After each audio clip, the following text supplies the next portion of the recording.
Good morning, and we thank you for joining us today. The Nonprofit Institute's 2021 Summer Symposium is centered on restoring, rebuilding, and reconnecting as we venture into a new era of nonprofit governance in San Diego.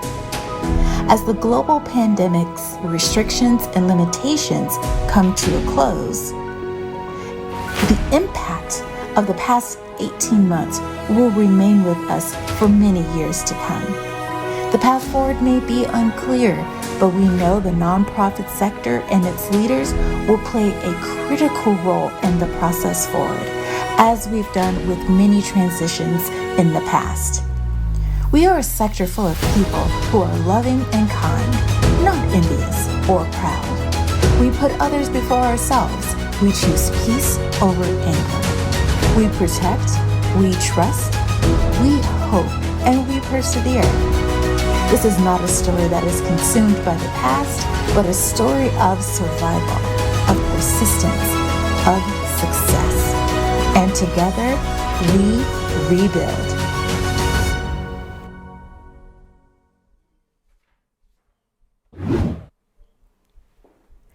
Good morning, everyone, and welcome to our special Summer Nonprofit Governance Symposium at the virtual University of San Diego. I'm Emily Young, and I'm the Executive Director of the Nonprofit Institute. We're dedicated to developing leaders, strengthening nonprofits and philanthropy, and delivering leading-edge research in service of our community. In gratitude to all of the hard work you all have undertaken to serve others throughout the pandemic, we wanted to take this opportunity to thank you by offering you this free summer symposium. We're finding our way toward reconnecting with others to re-engage with each other as we slowly put the pandemic in the rearview mirror. We've put together a set of plenaries and breakout sessions that we hope will be helpful to boards and staff as we all come together to rebuild. And we're so very grateful to our sponsors, funders, and Nonprofit Institute Advisory Board who made today possible. Some of our sponsors include KidSpark Education, the Legler Benbow Foundation, MUFG Union Bank, the San Diego Business Journal, the San Diego Union Tribune, Bank of America, California Bank and Trust, Alliance Healthcare Foundation, Cal Nonprofits Insurance Services, For Purpose Law Group, Qualcomm, Sempra Energy, Sharp Health Plan, and other generous contributors that you can see listed on this screen. All of our sponsors' contributions support our training and our education programs that reach hundreds of people and organizations like you each year. Many of you and your organizations dealt with unprecedented challenges over the past 18 months. From increased demand for services, to widespread disruption with stay-home orders, to loss of revenues, to staff furloughs, and even layoffs. And we're all taking stock and looking at how to rebuild our teams and our organizations. With this in mind, we wanted to provide you with another free resource put together by our fantastic graduate students in nonprofit leadership and management, together with Dr. Laura Dietrich. We will send you a link to this report together with a post-event survey after the symposium concludes. As you know, we believe that good governance is essential to high-performing nonprofit organizations. We offer programming for current and aspiring board members and other members of our community who are interested in promoting well-governed nonprofit organizations. Please check out all of our upcoming fall offerings in this area on the screen. We're also excited to offer a number of workshop series that are focused on developing leaders, strengthening organizational management, and keeping you apprised of the state of nonprofits and philanthropy with our latest research. Check out our summer and fall offerings that are coming up. And please do fill out the Nonprofit Leader Survey when it comes your way. Last but not least, we have a growing number of alumni that I'm proud to say are from our graduate program and now in nonprofit leadership and management. They're leading nonprofit organizations all across the San Diego region. We're now accepting fall applications for the program in fall 2021, and you can find more information online. And now I would like to turn the floor over to my wonderful colleague, Dr. Lyn Corbett, who led our efforts to put together this summer symposium. Dr. Corbett is our Director of Governance and Community Programs. Dr. Corbett, take it from here.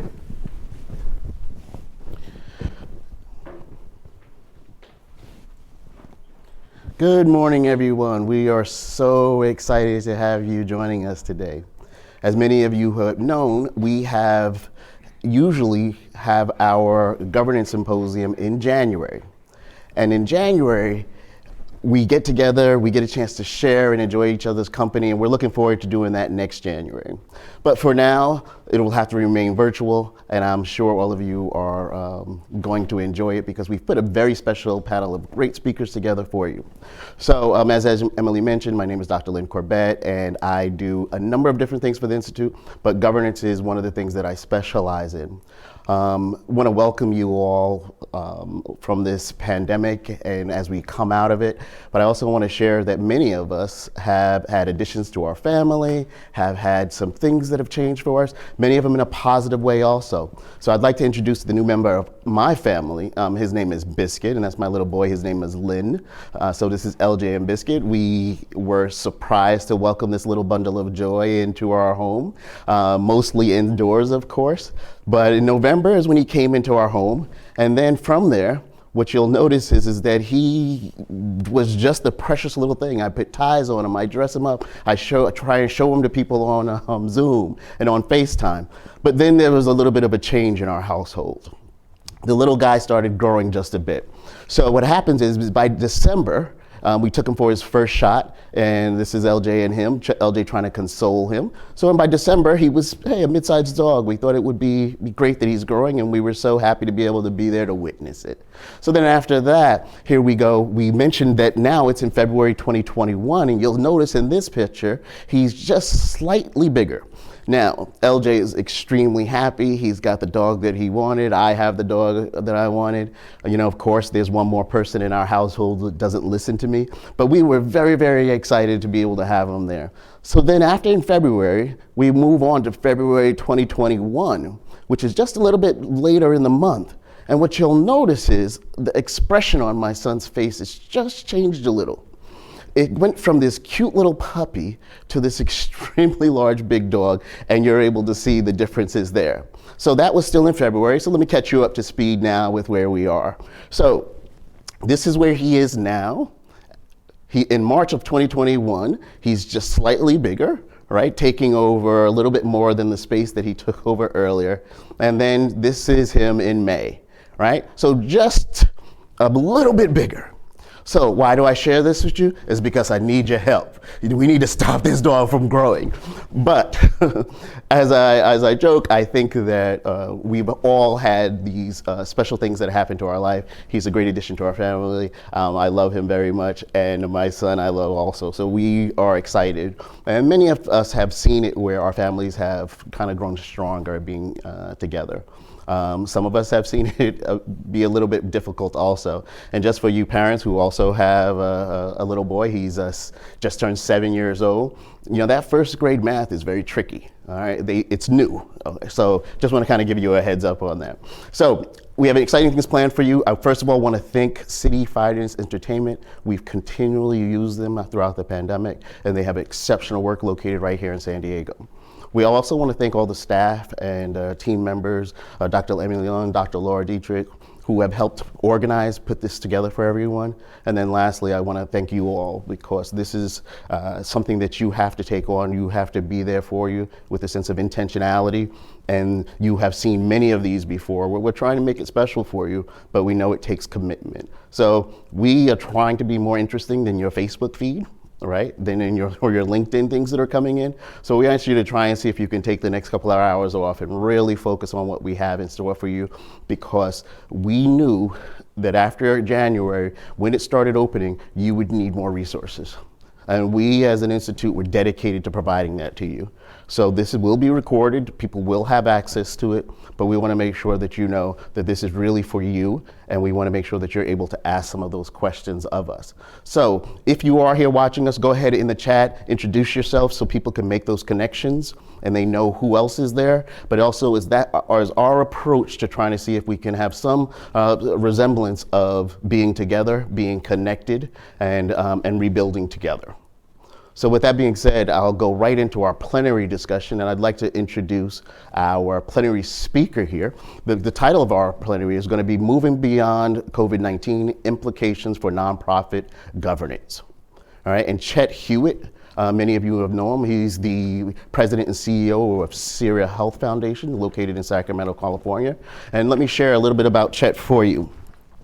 You know, Chet is the president and CEO of the Sierra Health Foundation and its independent partner institution, the Center at the Sierra Health, which he founded in 2011. Most of the institution's work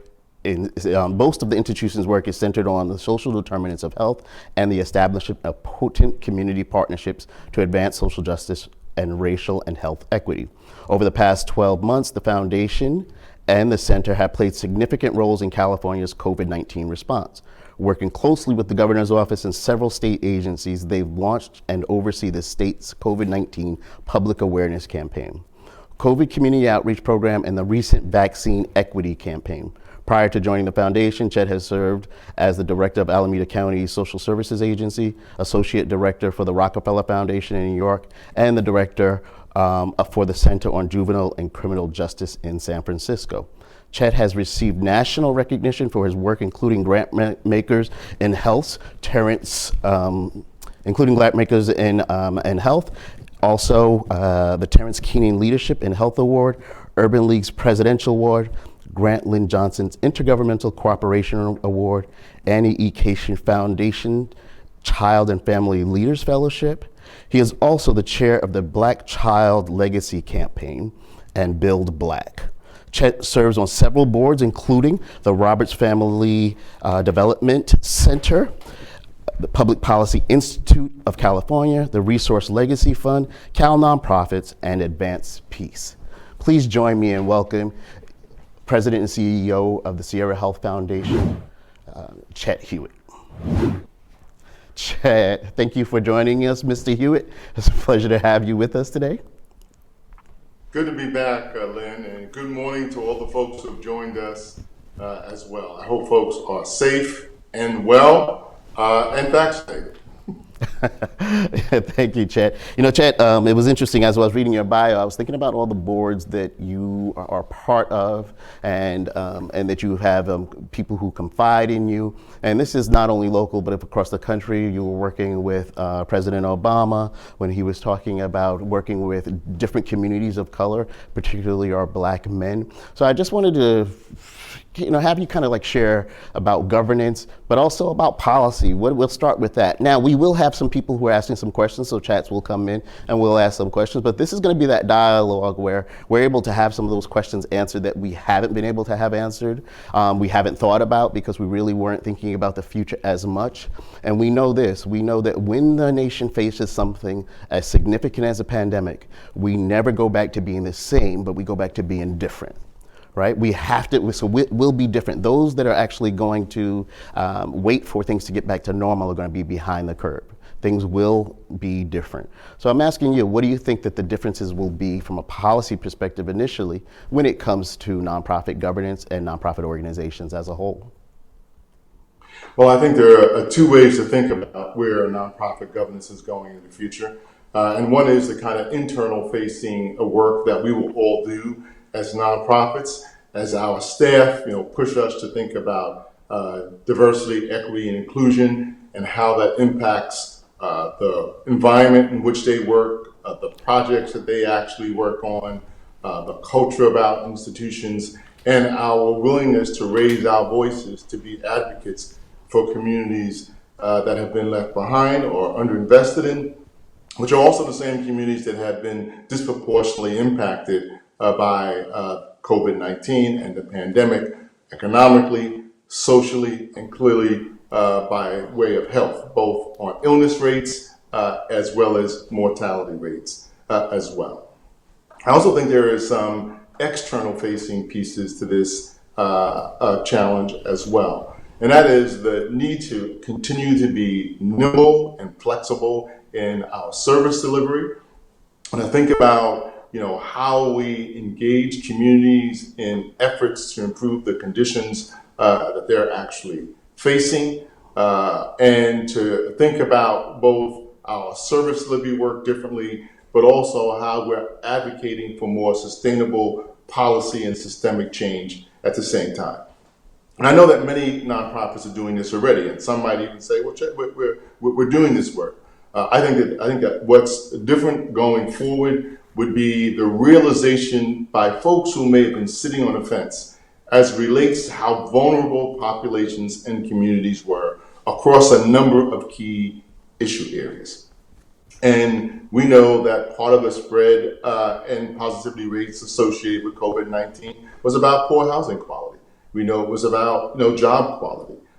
We know the idea and issues related to how folks were able to sustain themselves and their family are related to the status as essential workers and not being able to work from home and do other things that were there to protect themselves from potentially catching COVID-19. We know that education was impacted in terms of kids' ability to get online and engage in online learning.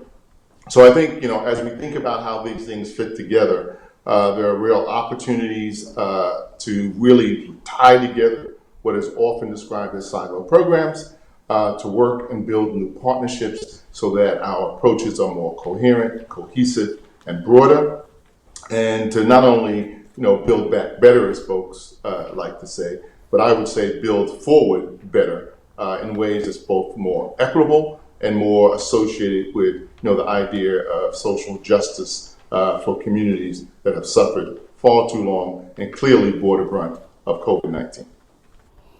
Chet, I appreciate the way you are looking at this from a forward perspective, but also thinking about it from outside the box, right? It's not going to be your traditional approach. I've seen it where people are saying, let's go back to this, let's go back to that. And they're not even taking the time to ask themselves the question is that, how do we redo this? How will it be better for us? How will it be better for our community? And also, some people are not trying to make this decision on their own, right? Or alone with their board and how they engage communities. Something that you said made me really think, nonprofits are often known for providing relevant solutions and strategies that sometimes are either cheaper than government or other people, but they also creative and innovative. How does a statement like that change now in a post-pandemic world? I think much of it stays the same. I think nonprofits have been the saving grace in this pandemic. I know in our work, the California COVID Outreach Project, we're working with 112 nonprofits across the state of California, along with the California Department of Social Services and Labor and Workforce Development Agency, to actually get nonprofits to work within workspaces and work environments, particularly with agricultural and other workers, about their rights, to answer questions about vaccinations and how to get them, where to go, and are they safe? So for me, and I want to hold up nonprofits who I think have done yeoman's work in a number of environments that government would have been really challenged to build the relationships and infrastructure to access. They also have carried in trusting relationships for groups that have allowed them to have what have been very challenging conversations to get into places where people are fearful about exposing themselves because of their status, immigration status, or other concerns that they might actually have. So I think going forward, that idea of nimbleness, authenticity, and relationship with communities will be the same. What I think that will be forever different for nonprofits is building upon the recognition that those systems of the past were really quite fragile. And the level of vulnerability that I think we've seen manifest itself in communities suggests that the past was not so great. And not because we weren't trying hard, and it's not to be laid bare at the feet of nonprofits, What's clear is that the idea of integrating services across key content areas for families and for young people is going to be a necessary component of our work. And while we have long talked about collaboration and partnership, I think it's going to be even more essential going forward. Issues around housing, access to healthcare, educational opportunities, employment opportunities, issues around environmental exposures all need to be considered, part of a single child and family serving system, a more integrated approach to our work. Even as we work in content areas that may be specific to our organization, partnerships that allow us to move beyond that are going to be essential. Real important. Chet, I find that we often at times are having these conversations amongst other nonprofit organizations and maybe on nonprofit forums or events like this. How can nonprofits and their governance boards inform policymakers, journalists, public, and also other nonprofits about the vital role that they not only play in the community, but with the vital role that they'll play in the future? I think one of the things that we have got to really do is we begin to see perhaps the end of the most egregious parts of COVID. And I'm being cautious of what I'm saying because I don't want to overstate where we are. We still have a ground to cover. But I think we have to really begin to tell our stories in new and powerful and compelling and honest ways about what nonprofits have experienced, what we have done in response to what we have seen in communities and on the issues in which we work, and to really take up that kind of a mantra of being an advocate for change to improve the conditions and life chances for the communities and as it relates to the issues that we may be focused on as well. I said earlier this notion around collaboration and partnership. And we have long talked and implemented a collective impact strategies and others. Sometimes they are within the content areas in which we work. What I believe will become even more important going forward, as I said, is to kind of broaden those relationships and think about the intersectionality between important issues and challenges that families have, and to push at the both local, county, and statewide level for those issues to be addressed, and to use frameworks. Ours is the social determinant of health, but include racial justice and equity. Not be afraid to call out those things as we talk about the future. Because if you think about COVID-19 and who was most impacted, the dynamics around race as relates to case rates or mortality, who got sick, and mortality, who passed away, has racial implications associated with it as well. If you talk about who's most at risk for losing housing now, or who became even more housing insecure or food insecure during this period, there are racial implications to that. Let's not be afraid of it. Let's move quickly and powerfully to address those issues. You mentioned something there about social justice, and we're going to have some speakers on that later today. The question I actually have for you is just a little bit of a transition into the way that nonprofits and also governing boards have gone about addressing the issues of diversity, equity, and inclusion. I know you've sat on board, I know you've consulted to different organizations. I'd love to share what you're seeing and how they are addressing this issue. Well, there are two impacts that that have come together. Most boards are now talking about social justice, racial justice, equity issues, pretty dominant themes, pretty ubiquitous across the board in nonprofits, but also in for-profit environments. You have corporations who have big DEI campaigns and so forth. I think that diversity, equity, and inclusion is going to be a big part of these conversations going forward for boards as they move to both construct and I would suggest best practice along with staff what their statements are going to be, have them adopted by governing boards to say that it's become part of their value system, not just a statement du jour, it's what you do today because it's so popular. but to do so in very meaningful and intentional ways so that we're not accused of being performative activists. The idea of engaging in a conversation about diversity, equity, inclusion, social justice, and so forth in ways that it's more of a paper trail than it is intentional actions and approaches that they're going to incorporate into their particular, work. So I think that's going to be something you're going to continue to see going forward. I've been on a number of boards and consulting with folks who are in the process of doing this work. I've seen it become very challenging for some groups. I've seen the term of performative allyship and activism be bandied about by staff who are pushing and calling for leaders in nonprofits to take stronger stands on certain issues and to be more or better aligned with issues around justice and equity. And I think that boards and senior managers are going to have to navigate that space in ways that they did not have to before COVID pandemic impacted us all.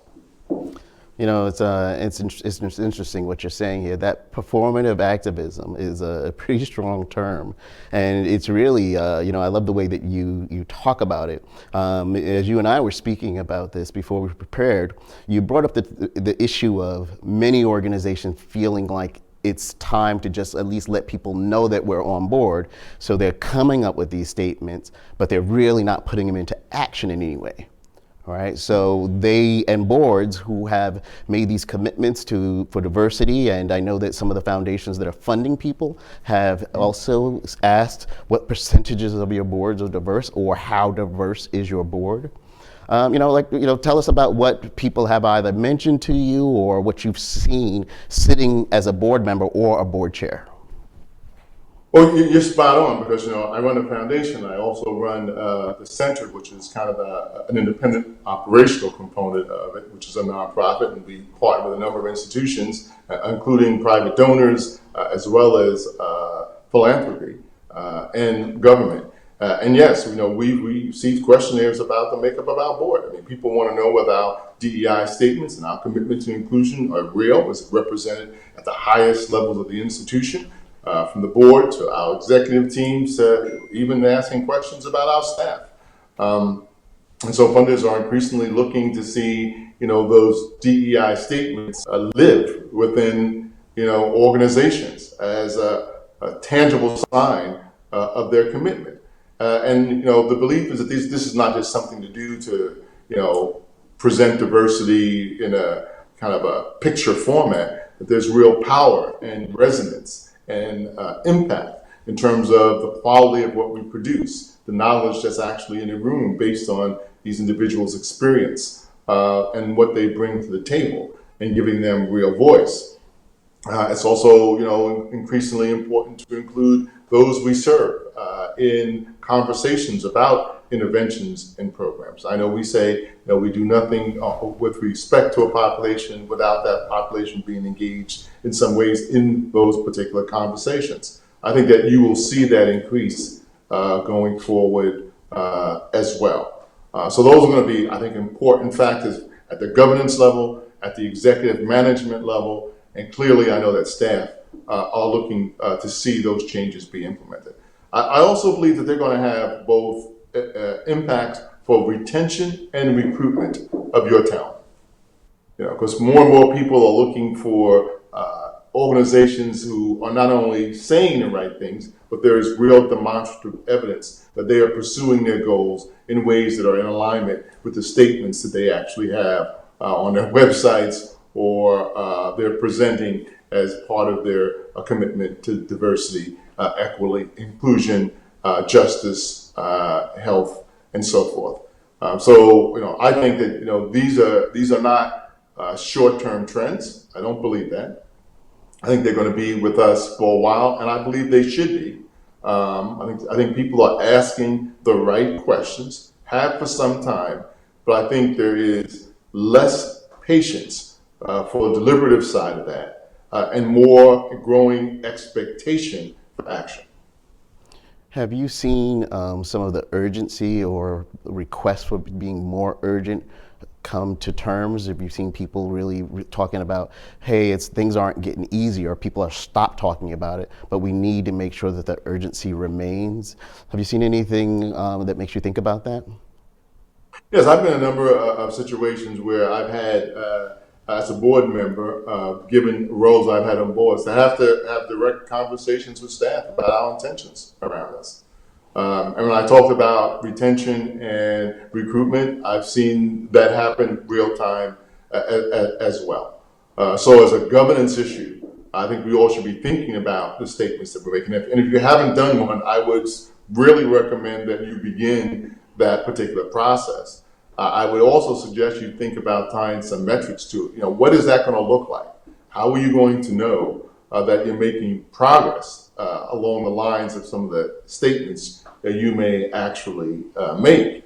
And expect staff to raise their voices and attempts to hold you accountable to the things that you say as well. I think the great nonprofits going forward, those who will possess the most talent, will do these things well.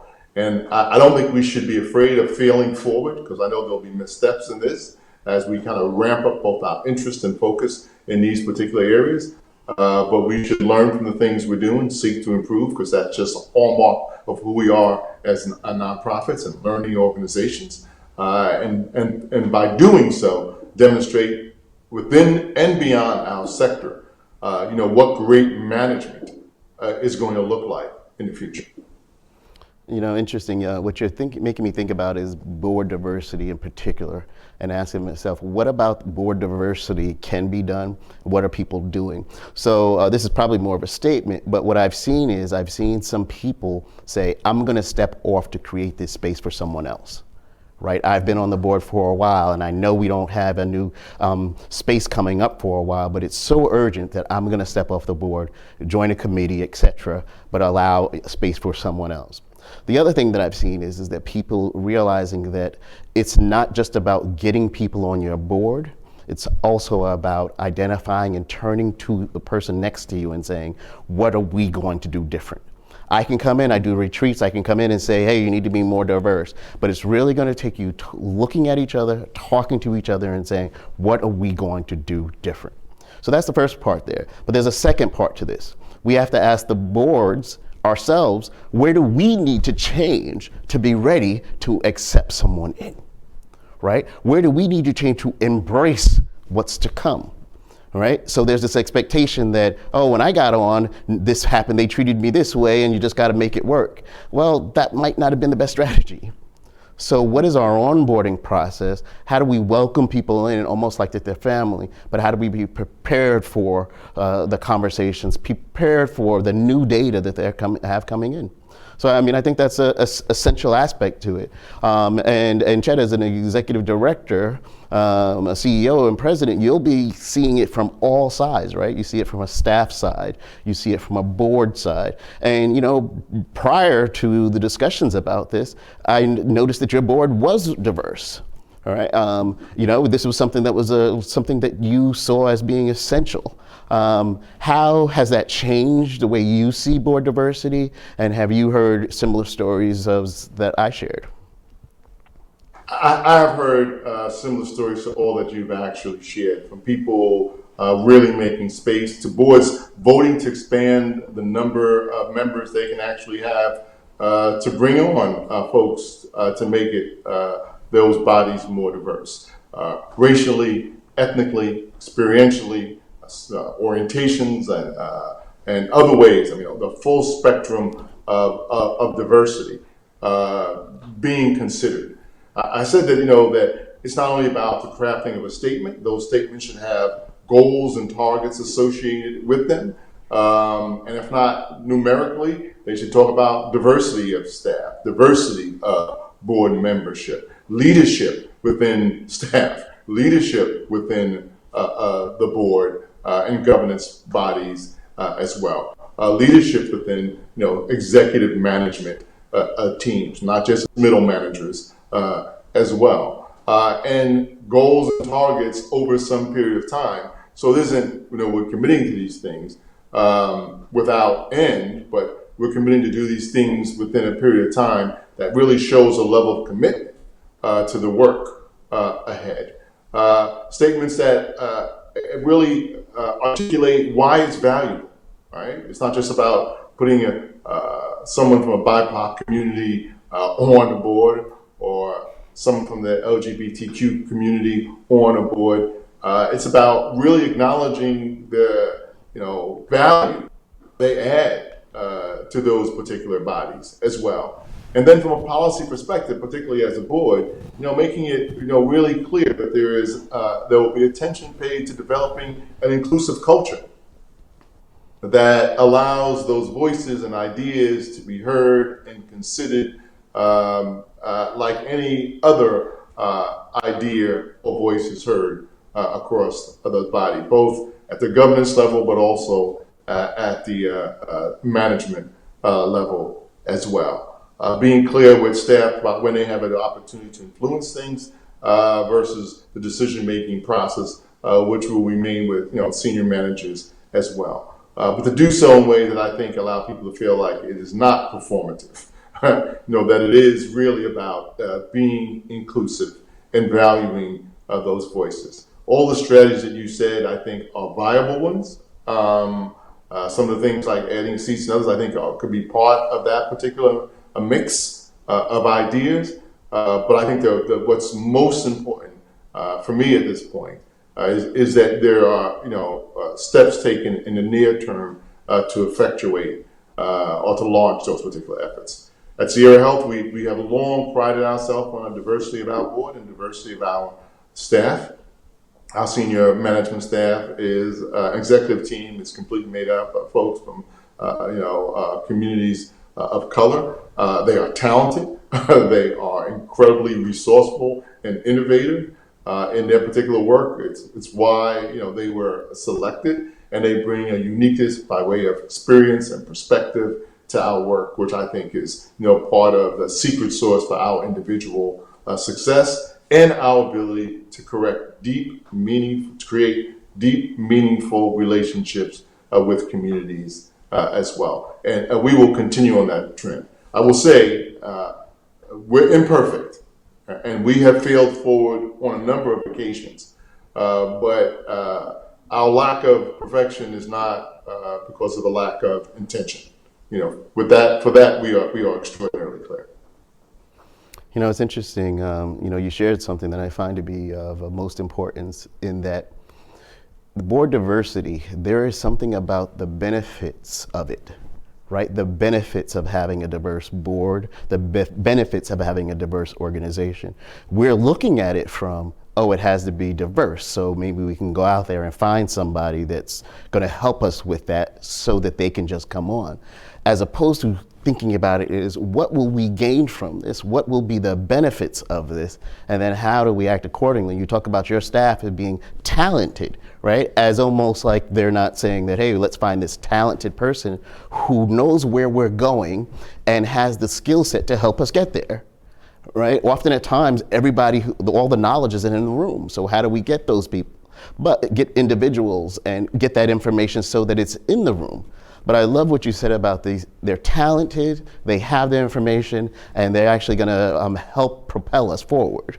It's more of a statement, but your thoughts in general?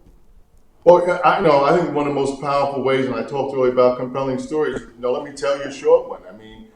We brought on an individual who we added to our staff that added both gender and racial diversity to who we are. They lead our Black Child Legacy campaign, a young woman by the name of Kendra Montgomery Block. She was from the community, an incredibly talented individual. I believe you may even know her, Lyn. And she came on and has done a phenomenal job around our Black infant mortality work done here in Sacramento County and built it into a national model. Her work and leadership, her ability to connect in communities. She's actually one from one of the 7 communities where 82% of preventable Black child deaths took place in Sacramento. And by building community coalitions across those 7 communities, working at the policy level with healthcare providers, with county government, and of course with residents in those communities, have been able to make a series of changes that go beyond ABC, alone on your back in a crib, because that was one of the leading causes of death, was actually sleep-related deaths for Black children, to actually build a program that has reduced Black child mortality, which was 2 to 3 times the rate of other child groups in Sacramento County, by 30% over a 4-year period of time. And that is pretty powerful data on its own.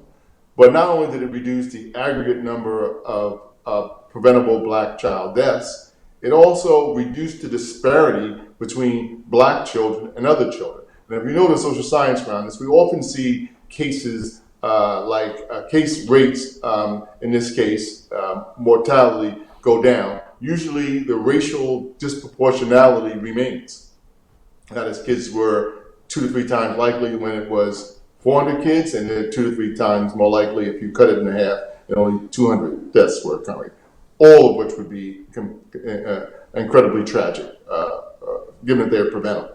But in this situation, in a number of the categories, and there are 4 leading causes, which were perinatal care, sleep-related deaths, child abuse and neglect, and third-party homicides.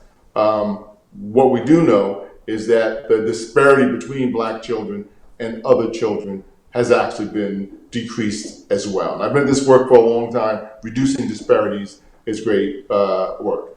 Her talent, knowledge, experience, ability to create relationships, acceptance and trust in those communities was essential. Now, clearly our community partners played an outsized role in all this. And that has been essential, along with some of our public sector partners who also get credit. But it has been a phenomenal job. And up until recently, up until the pandemic, for 2 years, we had, in the city of Sacramento, 0 children die from gun violence. 0 for 2 years. We think that's pretty profound. Now, the diversity and changes and new relationships and collaborations across sectors, all the things I've talked about today, did that make a difference? Well, what I can tell you, before we started this work, for 20 years, for which we have data, 20 years, that has never happened. The disparity never changed. We never got to 0. Nothing, no, these things had not happened. And while attribution is always a very challenging thing to do in the social science, because it's probably not one thing, it's probably a collection of things and organizations and people. But we do know by thinking forward and taking these different approaches, great progress was made. And at the end of the day, who cares who should get credit? More kids are alive in Sacramento today than likely would have been because of that work. And that's something we can all celebrate. Well, definitely something that we can all celebrate. And what I'm hearing from you also is that, these are models that can be used for different populations, right? These are models that can be used in ways to change public health, right? Reduce disparities. You also did some work with indigenous populations across the state. Anything you want to kind of share on that? And also, how involved was your board in that direction? Well, we're really proud of our growing body of work with Native American communities across the state.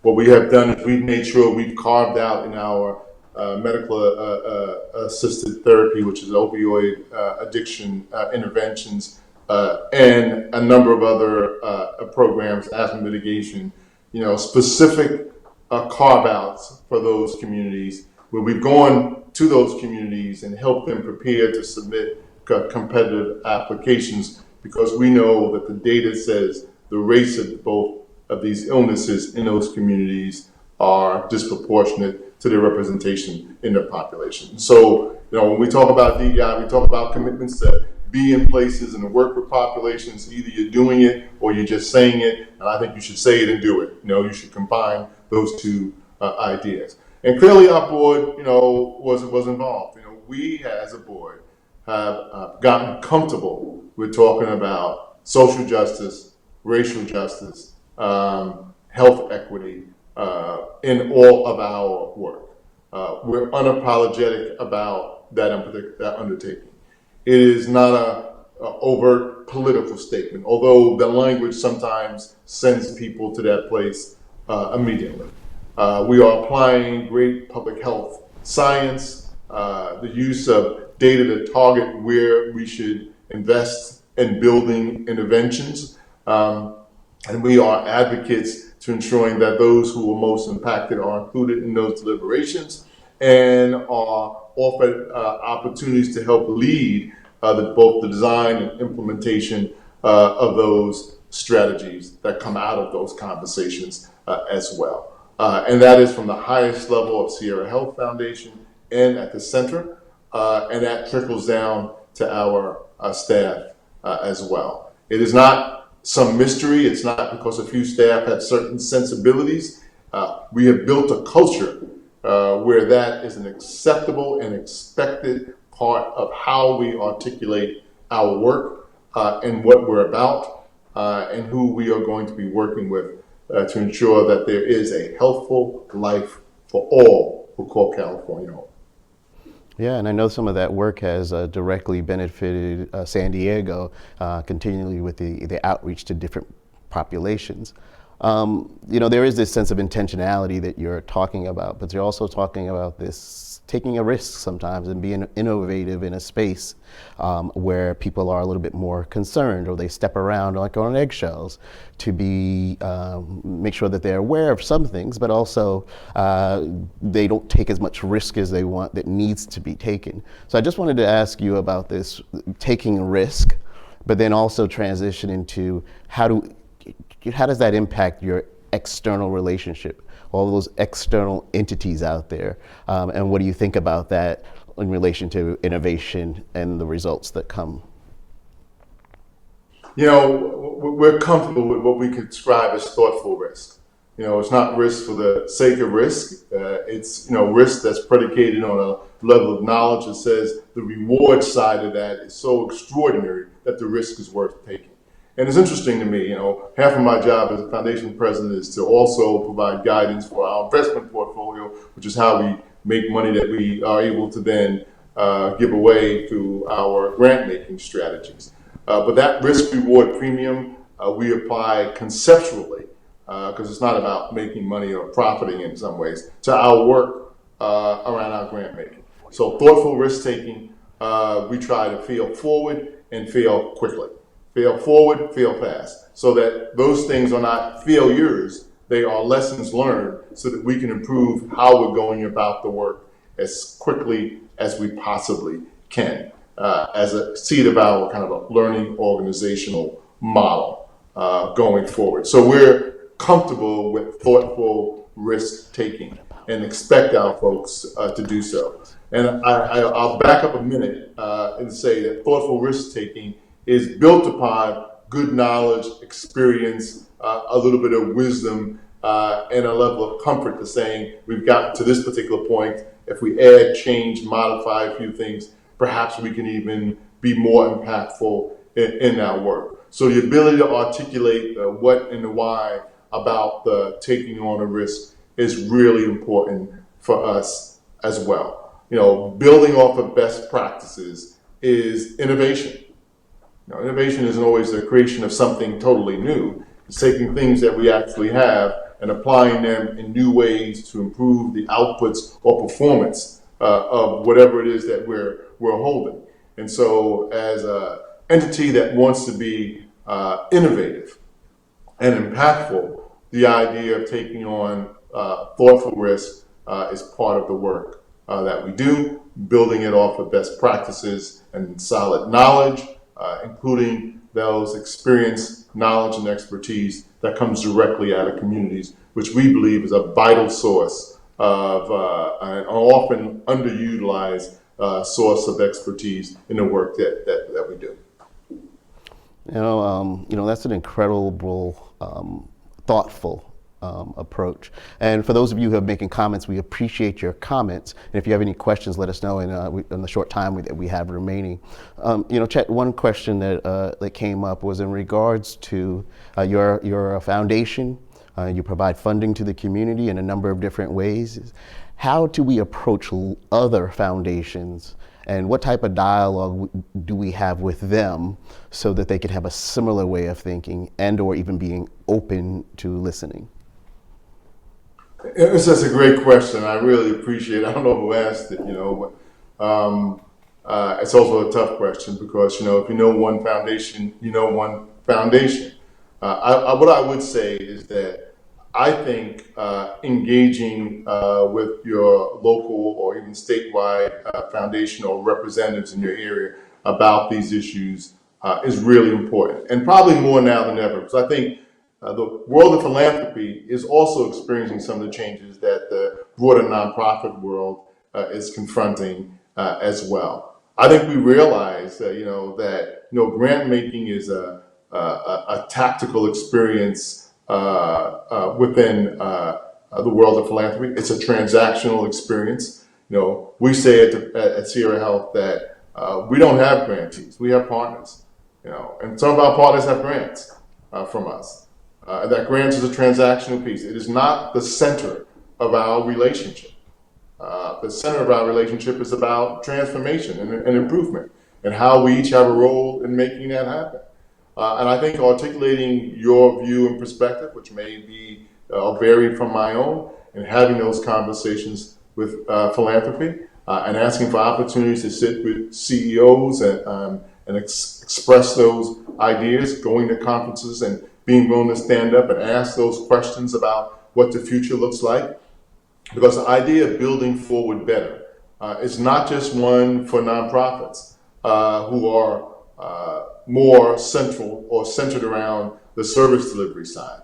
I think they are as essential for the world of philanthropy about how we're going to change, given all that's been exposed, the fragility of so many systems that resulted in all disproportionate impacts and is really exacerbated things that were long-standing prior to the pandemic, are issues that we're all going to have to contemplate and deal with.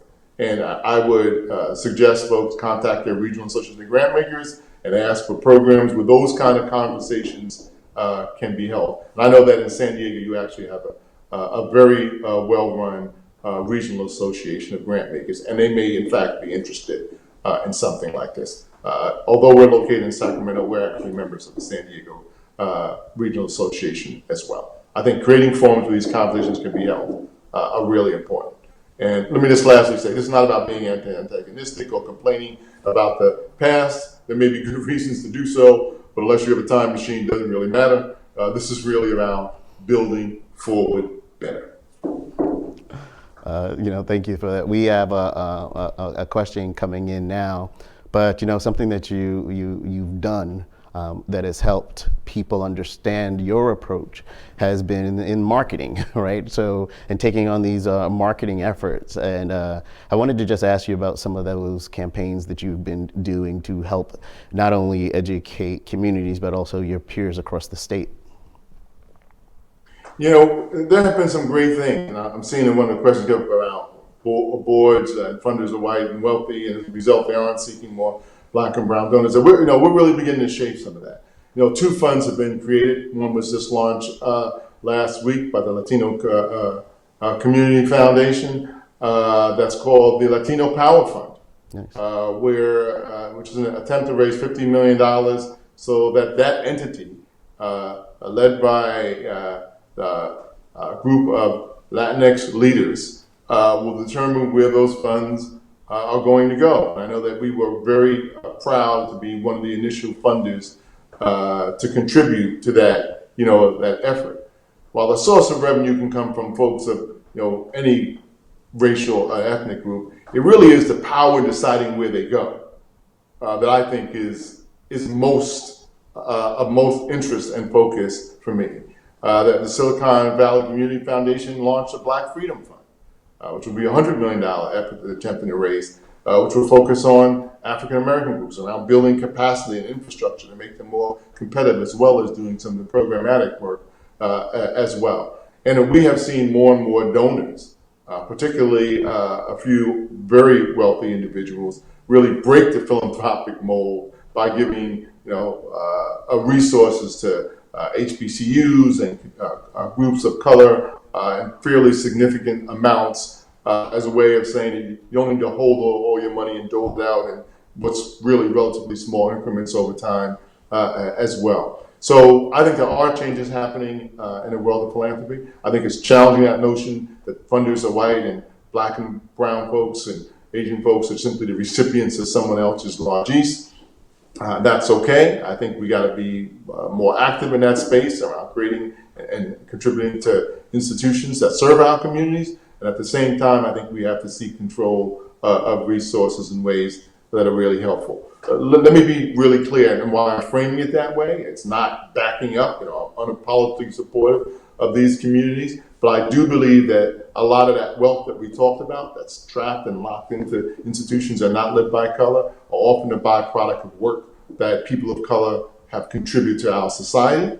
And if there is going to be a philanthropic effort, I don't feel like people should feel like they are, scrambling or kowtowing to making those requests. I think that's part of the advocacy we got to be willing to engage in to make the case that those resources can be put to a higher and best use, and that there are people of color who can help derive how they're used and where they're used in ways that will deliver a great impact. It is the upper end of the story I told about Black Child Legacy. Could you imagine if the control of how and where those sources was also a big part of that particular story? You tie the talent, right, with the resources, and I think you have an extraordinary opportunity to make extraordinary change.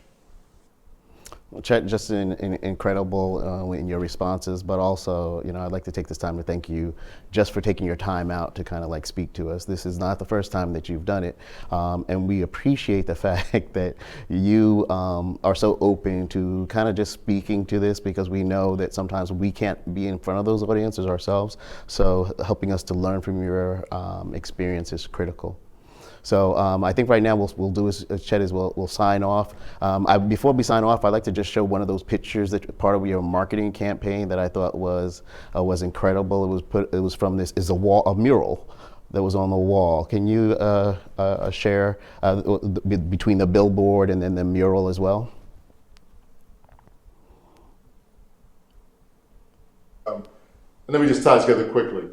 Here we had groups of color who had control and influence over a lot of our public awareness campaign. And we decided after conversations with them that we would support an idea they had around including artists in this campaign to get people to wear masks. This is a mural done by artists in Sacramento. The first picture, this is one that was done by another artist from the Asian community. No words, just images, very, very powerful, unleashing that talent, creativity that we think is really, really important.